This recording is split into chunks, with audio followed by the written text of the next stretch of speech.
Hello guys, आज का जो क्वेश्चन है 10 जून को हुआ एग्ज़ाम एनटीपीसी का, उसमें फर्स्ट शिफ्ट में पूछा गया है। क्वेश्चन क्या है, पढ़ते हैं। 76% की छूट देने के बाद एक सीलिंग फैन का मूल्य 3,330 रुपया है। यदि कोई छूट नहीं दी जाती तो दुकानदार को 50% का लाभ होता है। सीलिंग फैन का क्रय मूल्य ज्ञात करना है। देखिए, 76% का जो ये छूट दिया जा रहा है, किस पे दिया जाएगा? एमपी पे दिया जाएगा, यानी कि मार्केट प्राइस पे। मान लेते हैं मार्केट प्राइस मेरा कितना है, 100 है।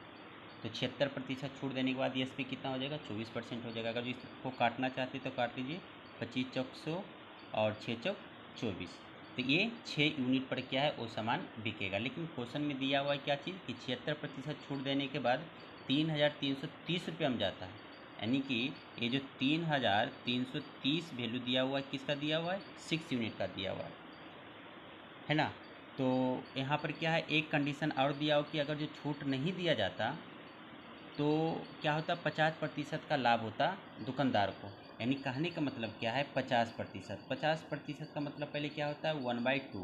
इस पर क्या है, अगर जो प्रॉफिट मिलेगा तो कितना पर चल जाएगा, 2 का वस्तु जाएगा 3 पे, है ना। यानी कि जो एस पी 6 था, ये जो एस पी 6 था, है ना, ये कैसे आया, तो 76% का छूट देने के बाद। लेकिन छूट नहीं दिया जाता तो 25 पे जाता। कितना पे जाता? 25 पे जाता, है ना।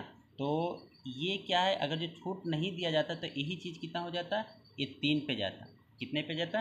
3 पे जाता, है ना। क्योंकि बोला गया कि अगर जो छूट नहीं दिया जाता जो 50% का लाभ होता। 50% मतलब ये जो 25 जो वैल्यू है ना, ये किस में चेंज हो जाता है, ये 3 में चेंज हो जाता। तो अब यहाँ से देखा जाए तो सबसे पहले क्या करते हैं, 25 का वैल्यू निकाल लेते हैं। किसका निकाल लेते हैं? 25 का वैल्यू। अब यही वैल्यू कितना हो जाएगा, 3 हो जाएगा, है ना। अगर जो छूट नहीं दिया जाएगा तो हमसे पूछ रहा है सीपी, तो सीपी मेरा कितना है, 2 है। तो इसको 2 से मल्टीप्लाई कर देते हैं, है ना। बाकी कैलकुलेशन के बाद देख लेते हैं कितना आएगा। 2 तिया 6, ये हो गया 3 तिया 9, है ना, ये कट जाएगा।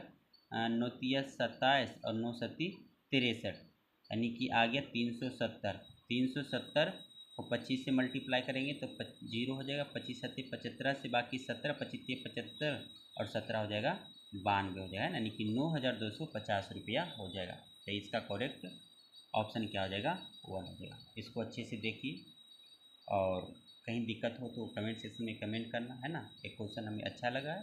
हो सके आपको कंसेप्ट मालूम होगा पहले से तो कोई बात नहीं, अगर जो कंसेप्ट नहीं मालूम है ऐसा क्वेश्चन का, है ना, तो इसको सीख लीजिए, क्योंकि नेक्स्ट एग्ज़ाम जो भी होगा उसमें आने का चांस रहता है। ठीक है विद्यार्थी, मिलते हैं नेक्स्ट वीडियो में, है ना। जब तक के लिए धन्यवाद, हैव ए नाइस डे।